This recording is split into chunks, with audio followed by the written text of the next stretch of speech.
வணக்கம் நண்பர்களே, இது உங்கள் தாரணி டிஎன்பிஎஸ்சி. நம்ம சேனலில் தொடர்ந்து போட்டித் தேர்வு நோக்கில் நியூஸ் சிலபஸ் பேஸில் ஸ்கூல் புக் வாய்ஸில் முக்கிய வினாக்கள் பார்த்துக்கிட்டு வரோம். இன்றைக்கி இந்த வீடியோவில் 7ஆம் வகுப்பு 3ஆம் பருவத்திலிருந்து முக்கியமான வினாக்கள் பார்க்கலாம் வாங்க. முதல் கேள்வி, ஊர் சிரித்தது இது எவ்வகை ஆகுப்பெயர் அப்படின்னு கேட்டிருக்காங்க. ஆல்ரெடி ஆகுப்பெயர் பார்த்துருக்கோமா? ஸோ ஒன்றன் பொருள் தன்னை குறிக்காமல் அதோடு தொடர்புடைய மற்றொன்றுக்கு ஆகி வருவது ஆகுப்பெயர்னு பார்த்தோம். ஆகுப்பெயர் அப்படிங்கிறது 16 வகைப்படும் அப்படின்னு பார்த்துருக்கோம். ஸோ ஊர் சிரித்தது. இப்போ ஊர் அப்படிங்கிறது என்ன சொல்லு? ஊர் அப்படிங்கிறது ஒரு இடப்பெயர். ஓகேவா? ஸோ ஊருங்கிறது இடப்பெயர். ஊர் சிரிக்குமா? சிரிக்காது. ஊரில் இருக்கிற மக்கள் சிரிப்பாங்க. இப்போ ஊர் அப்படிங்கிற இடப்பெயரானது அங்கே இருக்கிற மக்களுக்கு ஆகி வர்றதுனால இது என்ன சொல்கிறோம் அப்படின்னா இடவாகு பெயர். என்ன சொல்லணும்? இடவாகு பெயர்.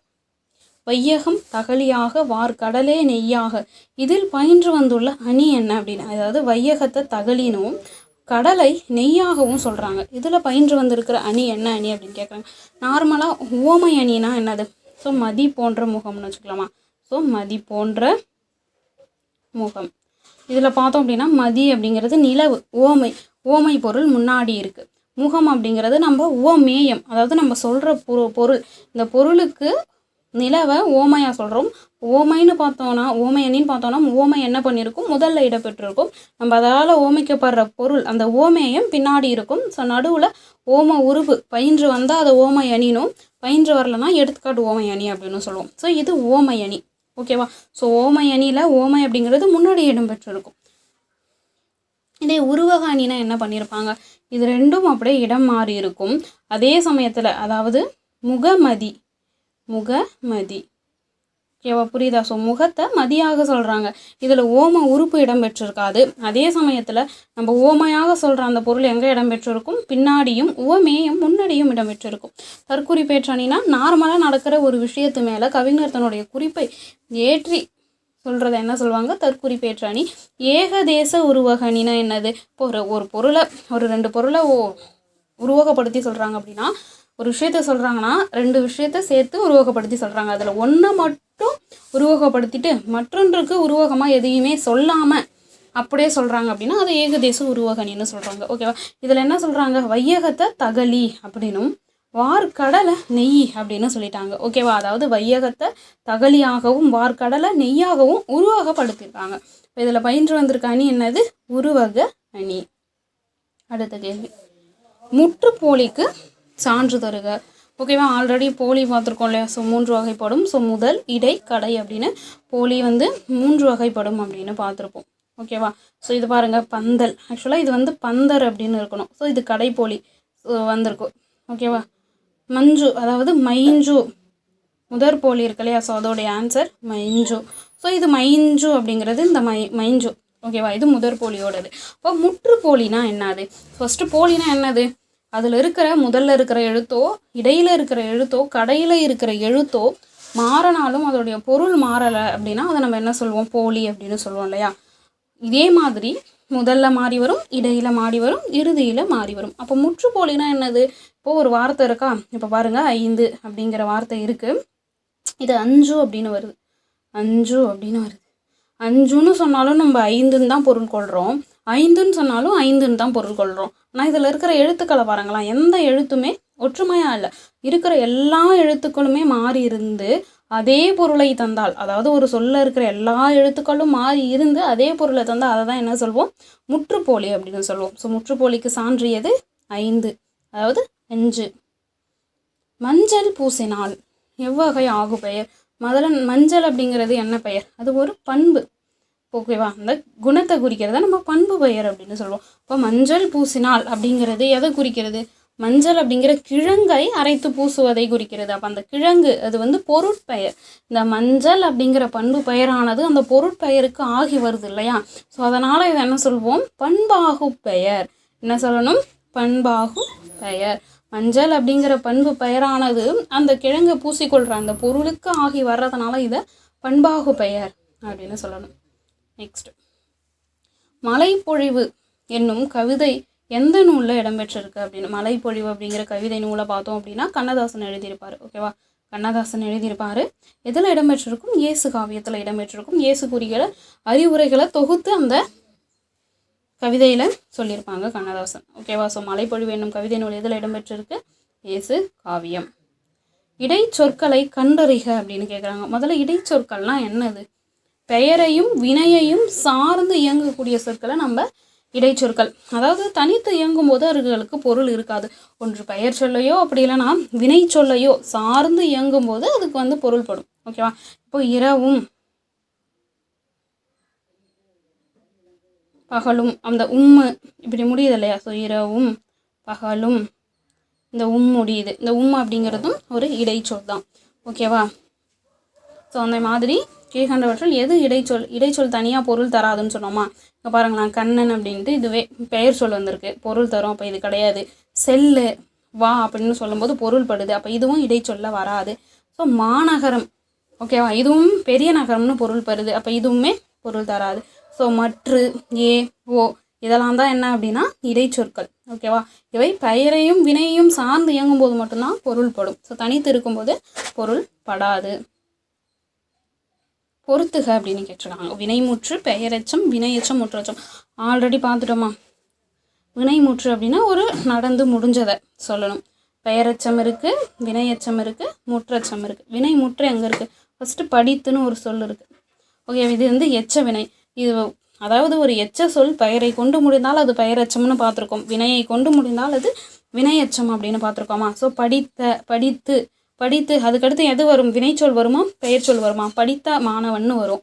படித்து முடித்தான்.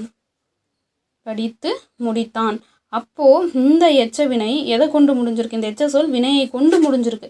அப்போது அது எதில் வரும்? வினையெச்சம். ஸோ 3க்கு 1 எந்த ஆப்ஷனில் இருக்குதுன்னு பார்த்தா ஃபர்ஸ்ட் ஆப்ஷனில் மட்டும்தான் 3க்கு 1 இருக்குது.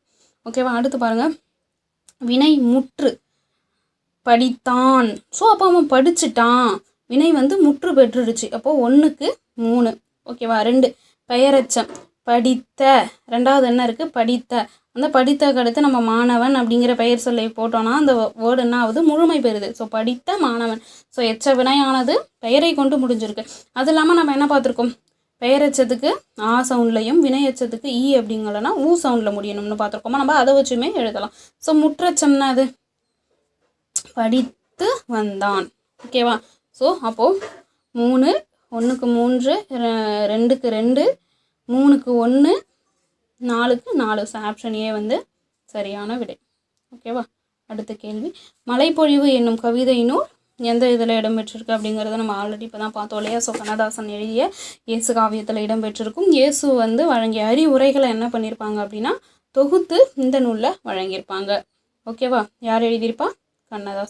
கண்ணதாசன் என்ன இருந்திருப்பார் அப்படின்னா தமிழ்நாட்டுடைய அரசவை கவிஞராகவும் இருந்திருப்பார். இவர் ஒரு நூலுக்காக என்ன பண்ணியிருப்பாங்க அப்படின்னா சாகித்ய அகாடமி விருது வாங்கியிருப்பாங்க. அது எந்த நூல் அப்படின்னு சொல்லிட்டு கமெண்ட் பண்ணுங்கள்.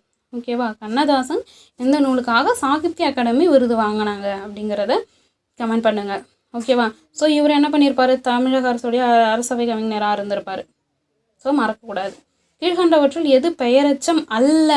பெயரெச்சம்னா என்னது? ஒரு எச்ச வினையானது பெயரை கொண்டு முடிந்தால் அது பெயரெச்சம் அப்படின்னு நம்ம சொல்லியிருப்போம். ஃபஸ்ட்டு இருக்கிறது எல்லாமே எச்சமா அப்படின்னு பார்த்துக்கலாம். படித்த, எழுதிய, ஓடிய, படித்து. ஸோ அப்போ எல்லாமே எச்ச வினை தான். ஸோ பெயரை கொண்டு முடிஞ்சிருக்கா இல்லையான்னு பார்க்கலாம். மாணவன் அப்படிங்கிறது பெயர் சொல்லா? ஆமாம், பெயர் சொல்லு. சரி. கடிதம் அப்படிங்கிறது பெயர் சொல்ல வருமா? ஆமாம், பெயர் சொல்ல தான் வரும். குதிரை அப்படிங்கிறது பெயர் சொல்ல வருமா? ஆமாம், பெயர் சொல். முடித்தல் அப்படிங்கிறது எதை குறிக்கிறது? வினையை குறிக்கிறது. அப்போது ஒரு எச்ச வினையை கொண்டு முடிந்தால் அது எதில் வந்துடும்? வினை எச்சத்தில் வந்துடும். இப்போ மற்ற எல்லாமே பெயரெச்சம். இது ஒன்று தான் என்னதில் வந்திருக்கு? வினை எச்சத்தில் வந்திருக்கு. ஓகேவா? ஸோ இன்னொரு மெத்தடில் எப்படி பார்க்கலாம்? ஸோ இந்த சவுண்டு ஆண் முடின்னு பார்த்துருக்கோமா பெயரெச்சம்னா? ஃபஸ்ட்டு பாருங்கள், படித்த மாணவன் தேவை எப்படி பிரிக்கலாம்? இத்து கூட்டல் அ. ஸோ ஆள முடிஞ்சிருக்கு. அப்போ இது பெயரெச்சம். எழுதிய ஏன் எப்படி முடியும்? ஈ கூட்டல் ஆ. யா, இதுவும் ஆள முடிஞ்சிருக்கு. ஓடிய அப்படிங்கிறதும் ஈ கூட்டல் ஆ. அப்போ இதுவுமே ஆ சவுண்டில் முடிஞ்சிருக்கு இல்லையா? தூ எப்படி பிரிப்போம்? இத்து கூட்டல் ஊ. அப்போ ஊ சவுண்டில் முடிஞ்சிச்சுன்னா அதை என்ன சொல்வோம்? வினையெச்சம் அப்படின்னு சொல்லுவோம். இப்போ கீழ்கண்டவற்றுள் எது பெயரெச்சம் அல்ல? படித்து முடித்தான் அப்படிங்கிறது மட்டும் பெயரெச்சம் இல்லை. ஏன் அப்படின்னா அது வினையெச்சம். இரட்டை கிளவி சொற்களை தேர்க. இரட்டை கிளவினா என்ன? அது இணைந்தே இருக்கும். என்னவா இருக்கும்? இணைந்தே இருக்கும். அப்புறம் பிரித்தால் என்ன பண்ணாது? பிரித்தால் பொருள் தராது. ஸோ தராது. பிரித்தால் பொருள் தரலை அப்படின்னா அதை என்ன சொல்லுவோம்? இரட்டை கிளவி. ஒருவேளை பிரித்தால் பொருள் தருது அப்படின்னா அது அடுக்கு தொடரில் வந்துடும். ஓகேவா? அது மட்டும் இல்லாமல் என்னவா இருக்கும்? இணைந்தே நிற்கும். 2 முறை மட்டும்தான் வரும். என்னது? 2 முறை மட்டுமே வரும். ஸோ இரட்டை கிளவி சொற்களை தேர்க அப்படின்னு சொல்கிறாங்க. கலை. ஸோ நான் பிரிக்கிறேன். கலை அப்படிங்கிறது பொருள் தருதா? ஸோ தரலை. ஓகேவா? அப்போ இதுதான் என்னது? இரட்டை கிளவி. அடுத்து பார்க்கலாமா? வான்னு இருக்குது. இப்போ நான் வா அப்படிங்கிறது பிரிக்கிறேன். வா அப்படின்னா வா அப்படின்னு வருதல் பொருள் குறிக்குது. அடுக்கு அப்படின்னா அடுக்குகளை குறிக்கிறது. பேச அப்படின்னா பேசுதலை குறிக்குது. ஸோ இந்த மாதிரி பிரித்தால் பொருள் தந்த அதெல்லாம் எதில் வந்துடும் அப்படின்னா அடுக்கு தொடர். எதில் வந்துடும்? அடுக்கு தொடரில் வரும். அடுக்கு தொடரில் சொற்கள் பிரித்தால் பொருள் தரும். 2, 3, 4 முறை என்ன பண்ணும்? அடுக்கி வரும். ஓகேவா? ஆனால் இரட்டை கிளவியில் 2 முறை மட்டுமே வரும். பிரித்தால் பொருள் தராது, சேர்ந்தே தான் இருக்கும். ஓகேவா? அடுத்து அணி இலக்கணத்தில் உவமேயம் என்பது எதை குறிக்கும்? ஸோ ஆல்ரெடி நம்ம ஃபர்ஸ்ட் கொஸ்டின் பார்க்கும்போதே பார்த்தோம் இல்லையா? ஸோ இப்போது ஒரு எக்ஸாம்பிள் பார்க்கலாம். மதி போன்ற முகம் அப்படின்னு சொல்கிறேன்.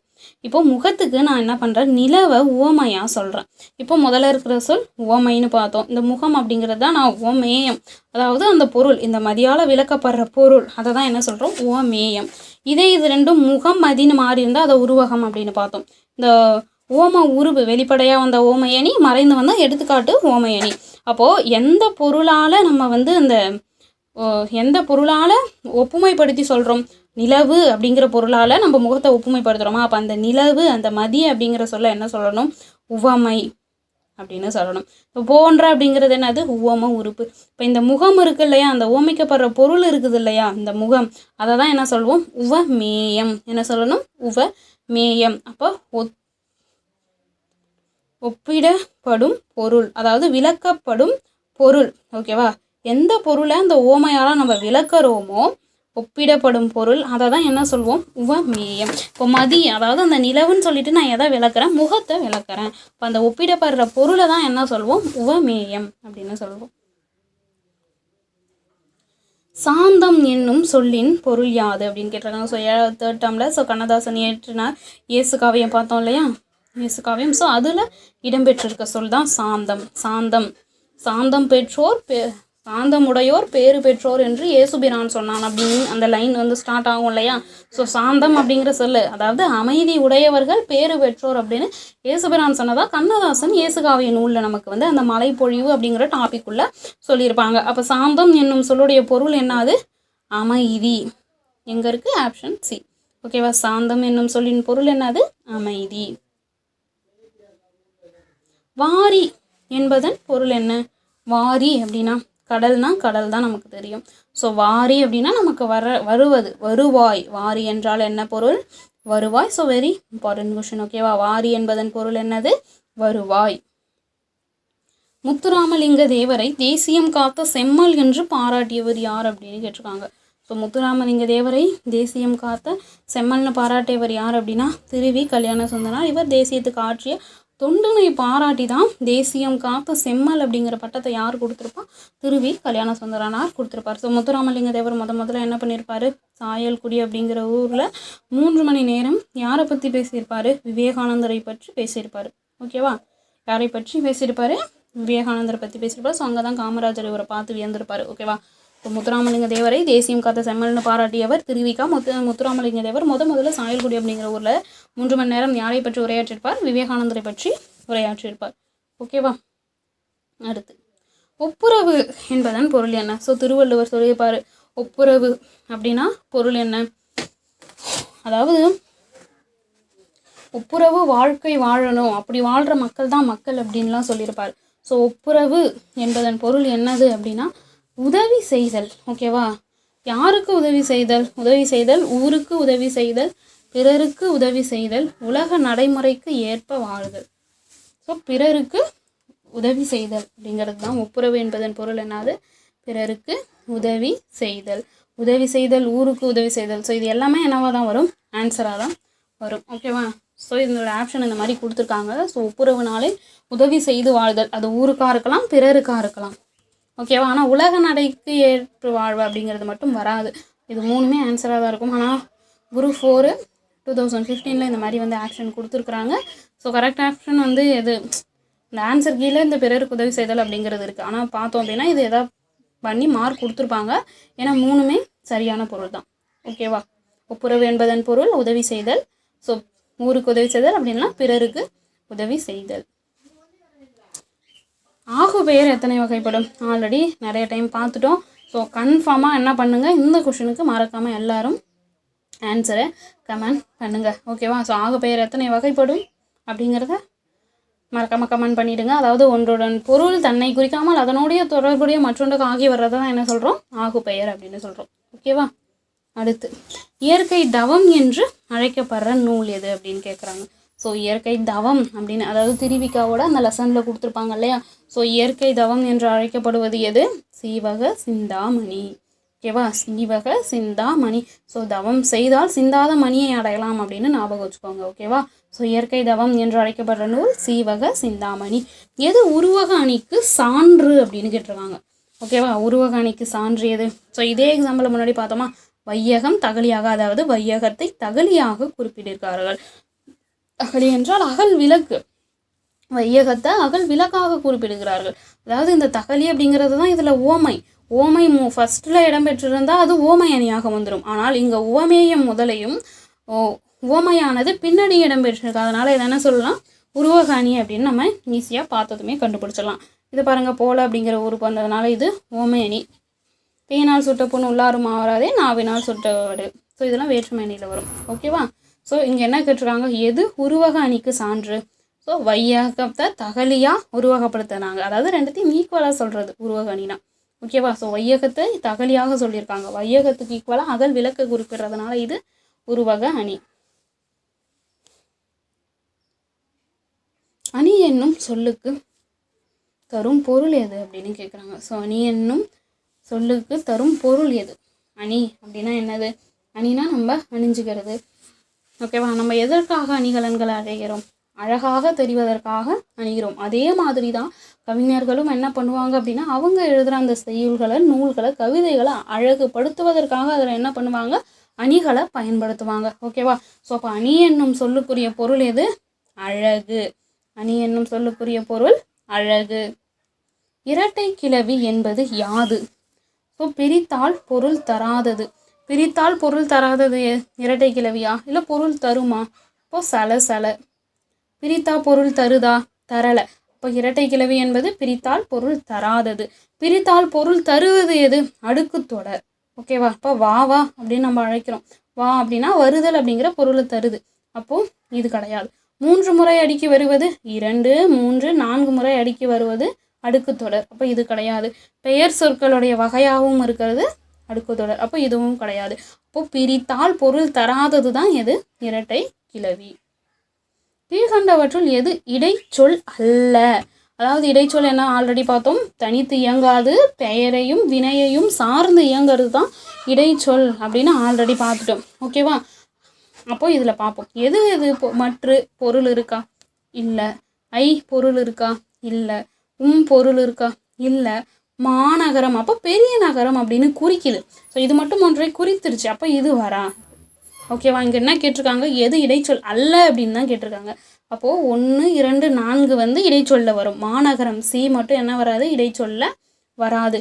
மாநகரம் எதில் வரும்? மாநகரம் என்றால் உயர்ந்த நகரம் அப்படின்னு பொருள். மா என்றால் உயர்ந்த, அப்போ உயர்த்து பேசுறதுனால மாநகரம் அப்படிங்கிறது உரிச்சொல்ல வந்துடும். ஓகேவா? ஆல்ரெடி இலக்கிய முறைப்படி சொற்கள் 4 வகைப்படும், இலக்கிய முறைப்படியும் சொற்கள் 4 வகைப்படும் பார்த்தோமா. அந்த 4 டைப்ஸ் என்ன அப்படின்றதையும் கமெண்ட் பண்ணுங்கள். ஓகேவா? பெயர் சொல்லின் பொருளை வேறுபடுத்துவது எது? ஸோ பெயர் சொல்லுடைய பொருளை வேறுபடுத்துவது வேற்றுமை அணி. ஓகேவா? இடைச்சொற்கள்னா பெயரையும் வினையும் சார்ந்து இயங்கும். உரிச்சொல்னா ஒன்றை உயர்த்தி கூறுவது. வினை சொல்னா ஒரு செயலை குறிப்பது. ஓகேவா? ஸோ பெயர் சொல்லின் பொருளை வேறுபடுத்துவது எது? வேற்றுமை. இயற்கை தவம் என்று அழைக்கப்படும். ஸோ இந்த கொஸ்டின் வந்து ரிப்பீட் ஆகாத, நம்ம ஆல்ரெடி பார்த்துட்டோம். இயற்கையில் தவம் செஞ்சால் நம்ம சிந்தாத மணியை அடையலாம் அப்படின்னு சொன்னோம் இல்லையா, ஷார்ட்கட் வச்சோம் இல்லையா. ஸோ சீவக சிந்தா மணி. தன்னாடு இச்சொல்லை பிரித்தெழுத கிடைப்பது என்ன அப்படின்னு கேட்குறாங்க. ஓகேவா? ஸோ தன்னாடு அப்படிங்கிற சொல்லை பிரித்தெழுதா என்ன வரும்? தன் கூட்டல் நாடு அப்படிங்கிறது தான் தன்னாடை பிரித்தா நமக்கு கிடைக்கிது. ஓகேவா? ஸோ இது என்ன ஆகும்? இது எப்படி தன்னாடுன்னு மாறும்? தன்னாடு இச்சொல்லை பிரித்தால் என்ன கிடைக்கும்? தன் கூட்டல் நாடு எந்த ஆப்ஷனில் இருக்குது? ஆப்ஷன் ஏல இருக்குது. ஸோ தன்னாடு இச்சொல்லை பிரித்து எழுத கிடைக்கும் சொல் தன் கூட்டல் நாடு. ஓகேவா? ஸோ இந்த வீடியோ கன்ஃபார்மாக உங்களுக்கு யூஸ்ஃபுல்லாக இருக்கும் நம்புகிறேன்.